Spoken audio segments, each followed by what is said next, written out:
Retak di beton itu ada yang masih wajar dan ada yang bisa jadi tanda bahaya. Kuncinya bukan cuma ada retak atau tidak, tapi lihat polanya.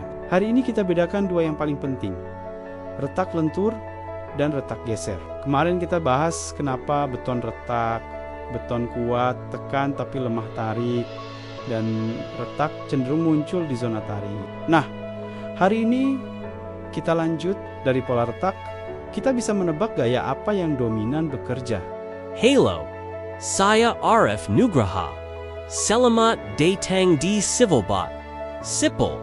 Di sini kita bahas teknik sipil sederhana, ilmiah, dan aplikatif. Moto kita, logika struktur, bukan hafalan. Di video ini saya kasih cara cepat membedakan retak lentur dan geser pakai 3 kunci. Pola, lokasi, dan arah retak. Di akhir ada checklist singkat dan contoh kasus. Pertama, retak lentur. Retak lentur muncul karena elemen melendut akibat beban. Saat melenduti, ada zona tarik yang memicu retak. Polanya umumnya vertikal atau hampir vertikal. Pada balok sederhana, retak lentur sering terlihat di tengah bentang dan biasanya muncul di bagian bawah karena zona tarik berada di bawah. Ini mengikuti logika zona tarik. Pada plat, retak lentur bisa menyebar halus mengikuti arah tariknya. Jadi prinsipnya sama. Cari area yang mengalami tarik sesuai tumpuan dan beban. Kedua, retak geser. Retak geser terkait gaya geser yang tinggi. Lokasinya sering muncul dekat tumpuan atau area yang gaya gesernya besar. Ciri paling mudah, pola retak geser sering diagonal, miring seperti garis 30-45 derajat. Pola miring ini biasanya perlu perhatian lebih. Kenapa bisa miring? Karena tegangan geser menghasilkan kombinasi tarik dan tekan yang membentuk retak diagonal. Jadi, diagonal itu petunjuk kuat ke arah geser. Ringkasnya begini, retak lentur cenderung vertikal dan sering di tengah bentang. Retak geser cenderung diagonal dan sering dekat tumpuan. Ini cara cepat yang paling praktis. Tapi di lapangan, retak bisa campuran. Struktur bisa mengalami lentur dan geser sekaligus. Jadi, kita pakai pola ini sebagai petunjuk awal, bukan vonis. Saya kasa. Checklist sapat for langkah, arah, lokasi, pola, dan perkembangan. Ini kira berpikir aval yang paling berguna. Pertama, arah retak. Kalau dominan vertikal, pikirkan lentur dulu. Kalau dominan diagonal, curigai geser dulu. Kedua, lokasi. Tengah bentang sering mengarah ke lentur. Dekat tumpuan, dekat kolom, atau dekat sambungan, biasanya perlu perhatian lebih. Ketiga, pola. Retak diagonal yang tegas dan jelas dekat tumpuan. Biasanya lebih serius daripada retak rambut halus yang menyebar. Keempat, perkembangan. Retak yang cepat melebar, bertambah panjang, atau muncul banyak secara tiba-tiba adalah tanda untuk evaluasi lebih lanjut. Retak geser sangat dipengaruhi tulangan geser, yaitu sengkang. Kalau sengkang kurang, jaraknya terlalu renggang, atau pemasangannya salah, risiko retak diagonal meningkat. Kualitas beton dan pemadatan juga penting. Beton yang keropos atau honeycomb membuat jalur retak lebih mudah terbentuk, termasuk retak diagonal, dan sering terjadi di lapangan. Beban berubah. Area yang awalnya ringan berubah jadi gudang. Perubahan beban bisa memicu retak baru atau membuat retak lama membesar. Contoh pertama, retak vertikal halus di bawah balok.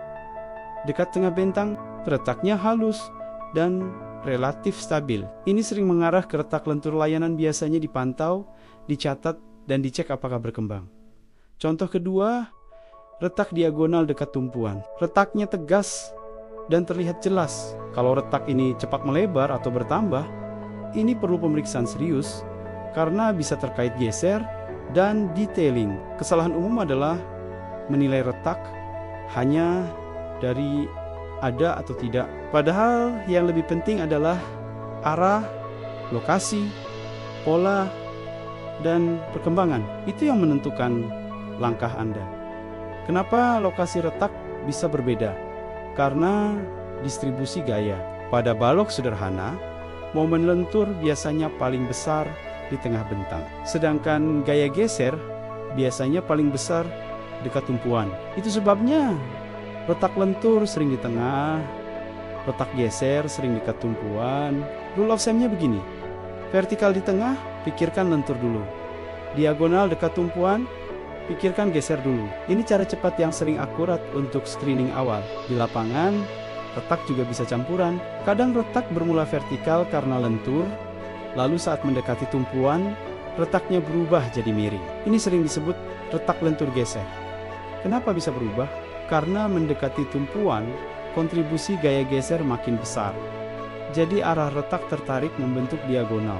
Kasus yang sering bikin bingung, balok menerus di dekat tumpuan tengah, momen bisa negatif, sehingga zona tarik justru di atas. Maka retak lentur bisa muncul di atas balok dekat tumpuan. Jadi selalu pahami sistem strukturnya. Kalau Anda ragu, kembali ke prinsip retuk menjakuti zona tarik dan jalur tegangan.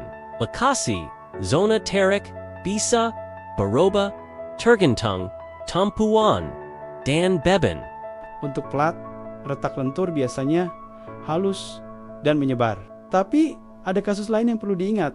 Pancing sir di sekitar kolom polanya bisa radial dan melingkar di area dekat kolom. Tanda yang perlu lebih waspada. Retak diagonal dekat tumpuan yang cepat membesar. Ada bunyi retak saat dibebani. Lendutan terasa makin besar. Atau beton mengelupas sampai tulangan terlihat. Kalau Anda menemukan retak diagonal yang tegas dan membesar, langkah aman, kurangi beban di area itu, batasi aktivitas, dan bila perlu pasang penyangga sementara. Lalu konsultasikan untuk evaluasi. Untuk monitoring, lakukan hal sederhana. Foto dari sudut yang sama, beri tanggal, ukur lebar retak dengan penggaris atau crack gauge, dan catat apakah bertambah. Ini sangat membantu saat evaluasi